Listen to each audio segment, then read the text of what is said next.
Hey guys, Killer here, back with another What Decks You Should Play This Weekend. Before we get into the deck list and what I think about each format, I want to start off with a few things. One, some of these formats I haven't played all that much, and I will preface that when I talk about certain formats, and say that I've just been talking to the people who have been playing the formats a lot or have had a lot of success in it recently.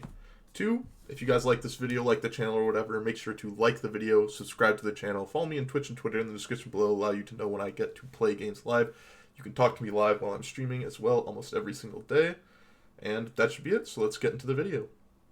Now, I'm going to start off with Standard. Once again, I've not played Standard for many months, but I do converse with many people who play Standard regularly for whether it be SCG events, the Arena Opens, the Arena MCQs, and whatever, and this is what I've gained from them. And what I've been told is Gruul Adventures still one of the best possible decks to be playing. Basically get to be an aggressive deck with a late game potential with the Great Henge or some Planeswalkers, and an early game combo kill with Embercleave. Now, if you don't want access to a good early game, a good mid game, and a big late game, I'm not sure what else you want to be doing, but Gruul Adventures gets to do that. Card advantage engine with Great Henge, Edgewall Innkeeper, quick kills with Embercleave, and aggressive creatures, and ways to deal with the graveyard and scavenging used to deal with cards like Kroxa. So this is one of the decks that I've been told is very good. And another deck that did well in the MPL split was Esper Doom Foretold. This deck somewhat preys, you could say, on Gruul Adventures, although not to an extent that you could say it is the best deck. But it is a deck that is well positioned against Gruul Adventures. Lots of ways to interact with their creatures: Skyclave Apparition, Doom Foretold, Extinction Event, Elspeth Conquers Death, as well as good card advantage engines in Maze Mind Tome, Treacherous Blessing. And you've got cards like Yorion Sky Nomad, along with your companion Yorion Sky Nomad, to reset everything, get some extra triggers out of cards like Omen of the Sea, Omen of the Sun, reset your Maze Mind Tome if you don't need the life, but rather want to continue to use it for cards, and reset a card like Treacherous Blessing or Elspeth's Nightmare. Now, both of these decks I think are pretty good, and if I were to choose one of them, I would personally choose Gruul Adventures, but if you're more of a mid-rangey/controlling style, I would pick Esper Doom Foretold.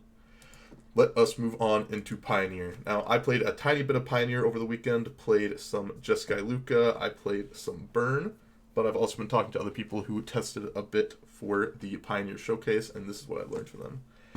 Two things.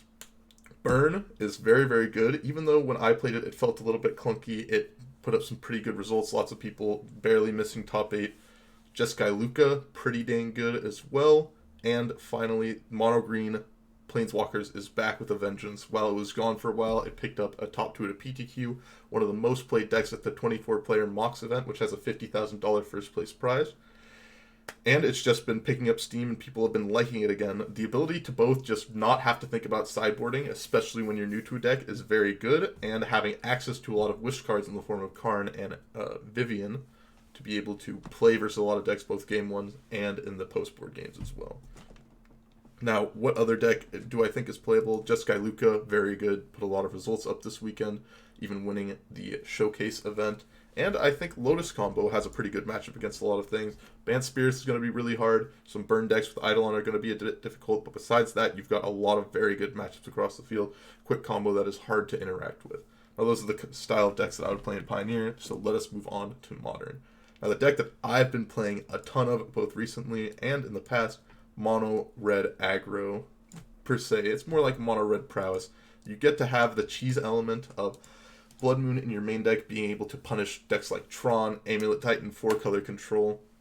And you have the element of a Soul Scar Mage and Monastery Swiftspear deck with Lava Darts, and just get to quick kills. And you have the element of long interaction and grindiness in the form of your companion Obosh. And cards like Seasoned Pyromancer light up the stage and Bonecrusher Giant, and even Firebolt as a way to flash back and do things like that. Basically, you get to play whatever variation of the deck, whatever variation of strategy you want to play. You want to play aggro in the combo matches where you need to kill on turn 3, you have the ability to do that. You want to play a more mid-rangey game and Blood Moon people and play towards the more turn 5, 6, 7, you have that ability. You want to play a super long game, get some card advantage, you've got Seasoned Pyromancer to light up the stage, flashback Firebolt, Bonecrusher Giant, killing a creature, and then killing a creature and then being a creature itself, being able to take over the game.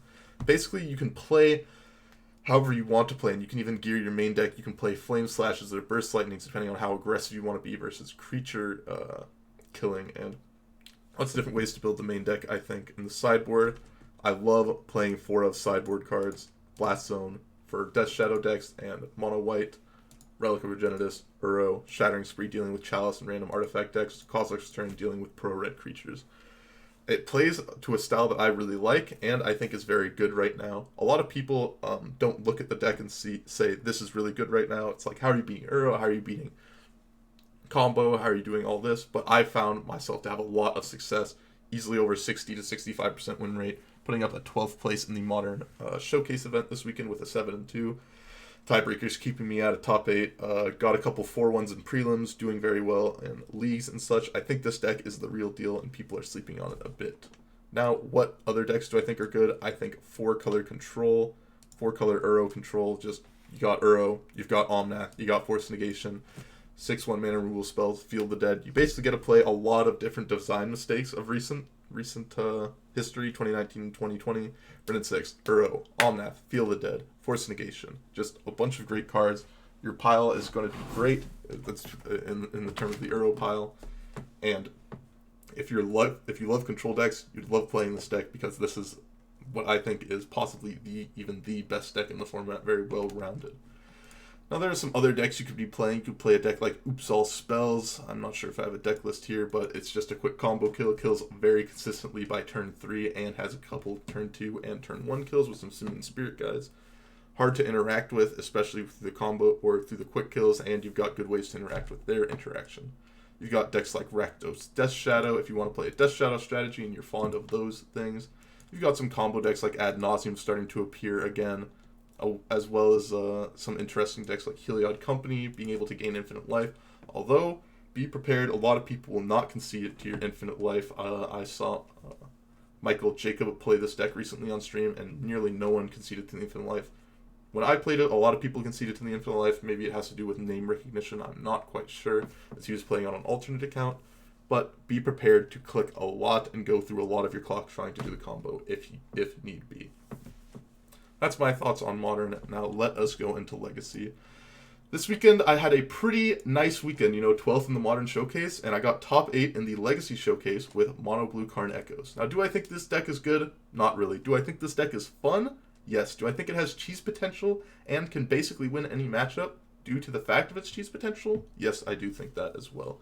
This deck mulligans a lot, but has a combo of LED plus Echo of Eons to refill your hand. In the case of a heavy mulligan, has lots of cards that basically end the game on the spot. Narset, great against blue decks. Karn the Great Creator wins the game on its own. Chalice of the Void sometimes is a KO against certain decks. But you do have a lot of air in your deck, 17 lands, 4 petals, 4 Mox Opal, and you need this air to basically be able to play your 4 drops, be able to play your 3 drops, and Chalice of the Void on turn 1/2. So, I think this deck is a lot of fun. I don't necessarily think that this deck is the best deck in the field, but it's a deck that I'm personally going to be playing and had good results with recently. Now, what do I think the best decks in the field are? Temur Delver. For Mono Blue Karn Echoes, this is basically the worst matchup, which is not very good because it is the most popular deck usually in the field. You gotta play Delver's Secrets, your Permission and Days and Forces. You gotta play Oko Thief of Crowns, one of the most busted cards. Dreadhorde Arcanist, one of the most busted cards. You basically get to play all of the good cards across all the formats, put it into one deck. You gotta play tempo, you gotta play mid-range, you gotta play control depending on the matchup. It's all just really good, tight package. You gotta play all these one-drop cantrips to be able to find exactly what you need. Basically, it's the best of all worlds. Now, there's one other deck that I think is good, Snoko, which has actually a good Delver matchup because you gotta play Abrupt Decay and Swords. It deals with Delver, it deals with Dreadhorde Arcanist, it deals with Oko, and you gotta play the Force package and Uro and Oko yourself to just get to the end of the game. Now, you're a little bit weak to combo decks because you don't have a quick clock. You only have 5 forces, no really other permission in the main deck. So a deck like Mono Blue Karn Echoes usually gets to dismantle this deck because all of its threats are usually forcible or it needs to be dealt with, and they don't have clean answers to most of them unless they have the forcible, which they are limited on the amount that they have, and it 2-for-1s them. And if you just keep drawing banger like Urza and Karn and Narset, it's hard for them to do their thing.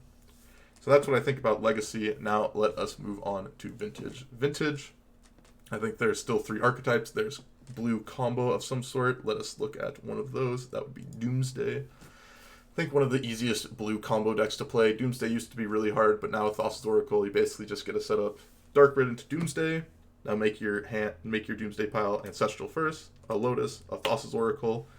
Doesn't really matter what the other cards are. Almost always you're going to win from there. Basically, if you resolve Doomsday, you're winning 95% of the time. And the trick is to just try and resolve Doomsday with a card draw spell in your hand, whether it be Street Wraith for free, whether it be Gush, whether it be just something like Preordain if you have the extra mana. So I think Doomsday is a very easy deck right now, and it's very, very good. Now there's other decks you could play. Hollowvine. While the more recent variations have cut Vengevine for more interaction, I do think some form of Bazaar plus Hollow One and loads of blue counterspells is a great thing to be doing right now. And you've got other decks like Sultai Midrange trying to beat up on Shops, trying to beat up on Dredge and such. Dredge, also another great consistent combo deck. Essentially, find your Bazaar, dredge your whole deck, win the game. There's loads of different decks you can play in Vintage right now, but basically I'd lump them into 3 different things. You've got Bazaar strategies, you've got Fair Blue in the form of Bug and Jeskai, and you've got blue combo in the form of Doomsday, Underworld Breach, or whatever other blue combo you want to be playing. Those are what I think you should be playing in Vintage, and hopefully you have fun with the format. It's very swingy, but I think it's very fun. Now, let's move finally off into Pauper. I'm going to be playing 4-color Affinity. I think this deck's very fun. You get to play 8 or 7 draw 2s. You get to play 8-Tog plus Fling, and just some random like Mirror Enforcers, Thraven Inspectors. I think it's just a fun deck to play, although I'm not sure it is the best deck to be playing.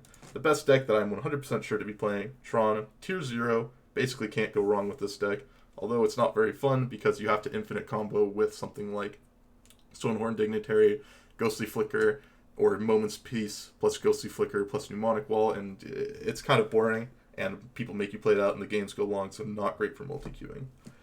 Well guys, I hope you liked the explanations for each format. I know I went quickly and didn't necessarily go over everything that you may have wanted to hear, but I hope I gave you some insight into why I'm playing certain decks and why I think certain decks are good in certain formats. And I hope you guys liked the video. Make sure to like the video, subscribe to the channel, follow me on Twitch and Twitter in the description below, and I'll see you guys next week with the next decks to be playing, or just tomorrow for a regular league/prelim deck. Thank you guys for watching. I'll see you guys tomorrow. Bye-bye.